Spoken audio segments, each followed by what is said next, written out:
بسم اللہ الرحمن الرحیم۔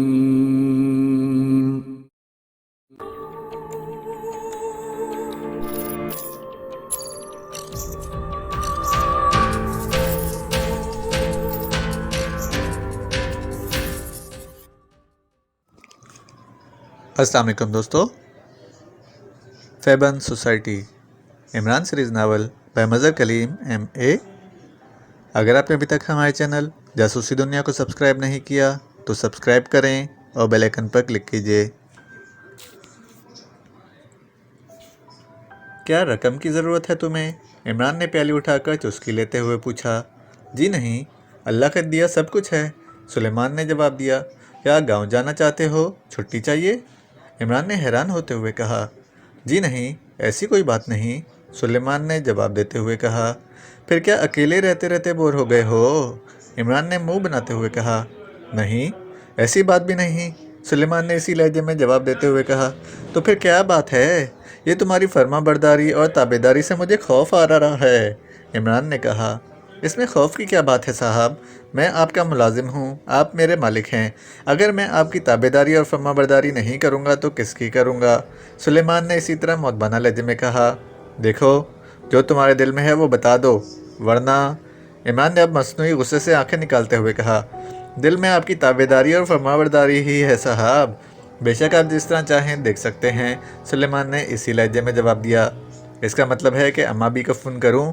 وہی تم سے اصل بات پوچھیں گی، عمران نے ایک اور انداز میں دھمکی دیتے ہوئے کہا، کیونکہ اسے معلوم تھا کہ اماں بھی کے غصے سے سلیمان کی جان جاتی ہے۔ بے شک کر دیں، بلکہ ضرور کریں، کافی عرصہ ہو گیا ہے بڑی بیگم صاحبہ کو سلام کیے ہوئے، اور بزرگوں کی خدمت میں سلام کرنا خوش نصیبی کی علامت ہوتی ہے۔ سلیمان بھلا کہاں آسانی سے پکڑا جانے والا تھا؟ اس کا مطلب ہے کہ واقعی تمہاری کھوپڑی جوتے کھانے کے لیے تیار ہو چکی ہے، عمران نے کہا۔ بزرگوں کے جوتوں سے گناہ جھڑتے ہیں صاحب، سلیمان نے جواب دیا۔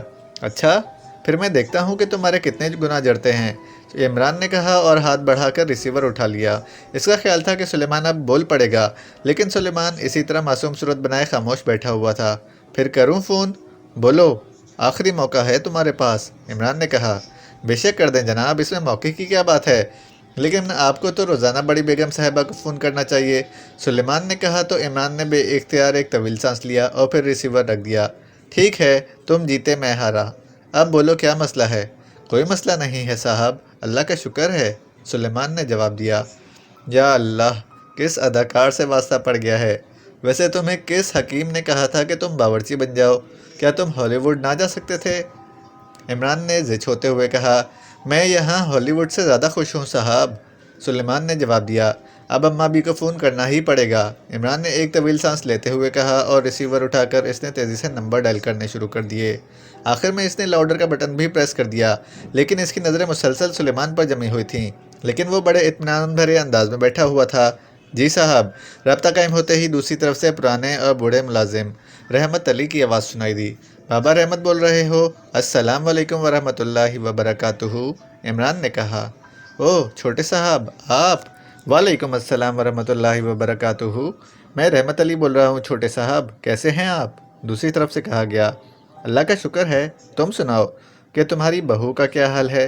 سنا ہے بیمار تھی پچھلے دنوں، عمران نے کہا تو دوسری طرف سے رحمت علی بے اختیار ہنس پڑا۔ پچھلے دنوں سے شاید آپ کا مطلب پچھلے سال سے ہے چھوٹے صاحب، وہ تو پچھلے سال بیمار ہوئی تھی، دوسری طرف سے کہا گیا تو عمران نے بے اختیار ہاتھ سر پر پھیرنا شروع کر دیا۔ اچھا، سال بھی گزر گیا، حیرت ہے، کیا تم نے کہیں کوئی چھوٹا سا کیلنڈر تو نہیں چھپوا لیا جس میں مہینہ 10 روز کا ہو؟ عمران نے کہا۔ چھوٹے صاحب، ہمیں کیلنڈر سے کیا کام، ہم تو مقامی مہینے یاد رکھتے ہیں، وہ پھاگن میں بیمار ہوئی تھی اور اب پھر پھاگن ہی ہے، رحمت علی نے ہنستے ہوئے کہا۔ اس کے باوجود کہہ رہے ہو کہ سال گزر گیا ہے، کمال ہے، کہیں حقے کی چلم میں پوست تو رکھ کر نہیں پینا شروع کر دیا؟ خود ہی کہہ رہے ہو کہ پھاگن میں بیمار ہوئی تھی اور اب بھی پھاگن ہی ہے، سال کیسے ہو گیا؟ پچھلے سال کا پھاگن چھوٹے صاحب، رحمت علی نے ہنستے ہوئے کہا۔ اچھا، تو یہ پھاگن صاحب ہر سال آ جاتے ہیں، حیرت ہے، عمران نے جواب دیا تو دوسری طرف سے رحمت علی بے اختیار کھلکھلا کر ہنس پڑا۔ جی ہاں، ہر سال آ جاتا ہے، بڑے صاحب سے بات کراؤں؟ ارے ارے، کیا غضب کر رہے ہو، تمہارا مطلب ہے کہ تمہاری بہو کی طرح مجھ پر بھی پھاگن آ جائے؟ عمران نے کہا تو رحمت علی ایک بار پھر بے اختیار ہنس پڑا۔ اللہ تعالیٰ آپ کو ہر بیماری اور ہر بلا سے محفوظ رکھے چھوٹے صاحب۔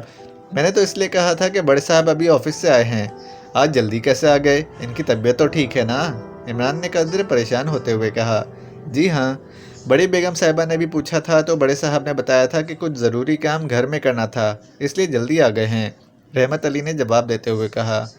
اچھا، اماں بھی کہاں ہیں؟ عمران نے پوچھا۔ وہ اپنے کمرے میں ہیں چھوٹے صاحب، دوسری طرف سے رحمت علی نے جواب دیا۔ اماں بھی سے بات کرا دو۔ عمران نے ایک بار پھر سلیمان کی طرف دیکھتے ہوئے کہا، جو ویسے ہی سپاٹ چہرہ بنائے ہوئے خاموش بیٹھا تھا۔ عمران، یہ تم ہو؟ چند لمحوں بعد عمران کی اماں بھی کی آواز سنائی دی۔ السلام علیکم اماں بھی، آپ کیسی ہیں؟ آپ کی طبیعت تو ٹھیک ہے نا؟ عمران نے سوال عام کرتے ہوئے کہا۔ وعلیکم السلام، کیا تمہارے پیروں کو مہندی لگی ہوئی ہے کہ تم کوٹھی میں نہیں آ سکتے جو فون پر بیٹھے غیروں کی طرح حال پوچھ رہے ہو؟ بولو۔ اماں بھی کی غصیلی آواز سنائی دی تو عمران بے اختیار دوسرا ہاتھ سر پر پھیرنا شروع کر دیا، کیونکہ اب وہ سوچ رہا تھا کہ وہ فون کر کے خود ہی پھنس گیا ہے۔ اماں بھی، بس مصروفیت ہی ایسی رہتی ہے، بہرحال میں جلد ہی حاضر ہوں گا، عمران نے جواب دیتے ہوئے کہا۔ کیا مصروفیت ہے تمہاری؟ شادی تمہاری نہیں ہوئی، نوکری اور کاروبار تم کرتے نہیں، پھر کیا مصروفیت ہے؟ مجھے تو بتاؤ۔ تمہارے باپ سے بات کرو تو وہ بھی بس مصروفیت کا ہی رونا روتے رہتے ہیں، اور تم بھی یہی راہ گلاپتے رہتے ہو۔ بولو، کیا مصروفیت ہے تمہیں؟ اماں بھی کے لہجے میں جلال کچھ زیادہ ہی نمایاں ہو گیا تھا۔ اماں بھی، غریب، کمزور اور بے بس لوگوں کی خدمت میں مصروف رہتا ہوں۔ کبھی کسی کا کام کسی دفتر میں اٹکا ہوتا ہے اور وہ بیچارہ پریشان ہوتا ہے، اس کے ساتھ چلا جاتا ہوں، کبھی کسی اور کا مسئلہ ہوتا ہے، بس ایسی ہی مصروفیت ہے۔ اوہ، پھر تو تم نیک کام کرتے ہو، اللہ تمہیں اس کا جزا دے گا۔ دوسرے کے کام آنا بھی سب سے بڑی نیکی ہے، ضرور کرو یہ کام۔ فون کیوں کیا تھا؟ اماں بھی نے اس بار محبت بھرے لہجے میں کہا، اور عمران کے ستے ہوئے چہرے پر بے اختیار اطمینان کے تاثرات نمودار ہو گئے، کیونکہ اب اماں بھی کا غصہ دور ہو گیا تھا۔ عمران کو معلوم تھا کہ اماں بھی کیا سن کر خوش ہوتی ہیں۔ اماں بھی، سلیمان مجھ سے ناراض ہو گیا ہے، عمران نے سلیمان کی طرف دیکھتے ہوئے کہا۔ کیا کہہ رہے ہو؟ تم سے ناراض ہو گیا ہے؟ کیوں؟ وہ تو بے حد نیک بچہ ہے، تم نے اسے ضرور تنگ کیا ہوگا۔ کہاں ہے وہ؟ اس سے میری بات کراؤ۔ اماں بھی نے الٹا سلیمان کی طرفداری کرتے ہوئے کہا۔ بچہ؟ ہوں، عمران نے مائک پر ہاتھ رکھتے ہوئے کہا اور پھر ریسیور سلیمان کی طرف بڑھا دیا۔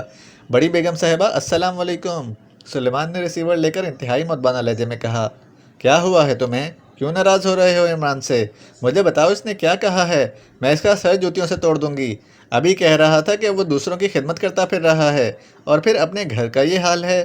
اماں بھی نے کہا۔ لاؤڈر کی وجہ سے عمران بھی دوسری طرف سے آنے والی آواز سن رہا تھا، البتہ اماں بھی کی دھمکی سن کر وہ بے اختیار سمٹ سا گیا تھا، کیونکہ اسے یقین آ گیا تھا کہ ابھی سلیمان نے اماں بھی کو اس کے خلاف کوئی خبریں سنا دینی ہیں، اور اماں بھی نے اپنی جوتیوں سے اس کا سر توڑ دینا ہے۔ بڑی بیگم صاحبہ، چھوٹے صاحب نے تو کبھی مجھ سے کچھ نہیں کہا، سلیمان نے جواب دیتے ہوئے کہا۔ تو پھر تم کیوں اس سے ناراض ہو؟ بڑی بیگم صاحب، میں چھوٹے صاحب سے کیسے ناراض ہو سکتا ہوں؟ دراصل ایک ہمسائے سے مسجد میں میری ملاقات ہو گئی، وہ بیچارہ بے حد پریشان تھا، کیونکہ اس کا بیٹا کالج میں پڑھتا ہے اور وہ شدید بیمار ہے، اسے علاج کے لیے غیر ملک بھجوانا پڑتا ہے، یہاں اس کا علاج نہیں ہو سکتا، اور ڈاکٹروں نے کہا ہے کہ اگر اس کا بیرون میں ملک علاج نہ ہوا تو وہ فوت ہو جائے گا۔ وہ مسجد میں بیٹھا اللہ تعالیٰ سے اس کی صحت کی دعائیں مانگ رہا تھا اور زاروں قطار رو رہا تھا۔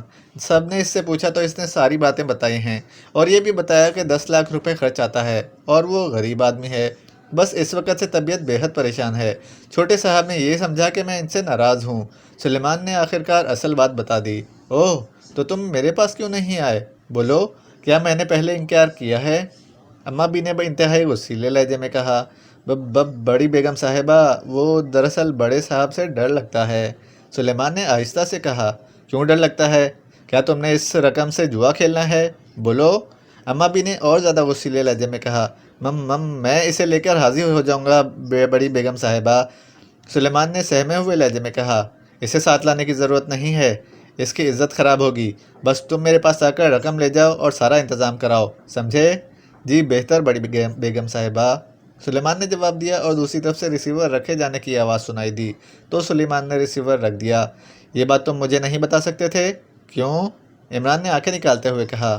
آپ میرا مذاق اڑاتے اور میری طبیعت واقعی بے حد پریشان تھی، سلیمان نے جواب دیا۔ وہ اسپیشل سیف میں جو رقم پڑی ہوئی ہے وہ کب کام آئے گی؟ تمہیں پوچھنے کی ضرورت ہی کیا تھی؟ وہ ضرورت مند ہے تو پھر عمران نے اور زیادہ غصیلے لہجے میں کہا۔ اسی لیے تو زیادہ پریشان تھا، سلیمان نے اس بار مسکراتے ہوئے کہا۔ تو عمران بے اختیار چونک پڑا۔ کیا مطلب؟ میں نے اسپیشل سیف سے 10 لاکھ روپے نکال کر اسے دے دیے تھے۔ مجھ سے اس کا رونا اور بلکنا برداشت نہ ہو رہا تھا اور میں اس کے لیے پریشان تھا کہ آپ کو جب بتاؤں گا تو آپ نہ جانے کیا سمجھیں۔ میں نے پہلے کبھی تم سے پوچھا ہے جو اب پوچھوں گا؟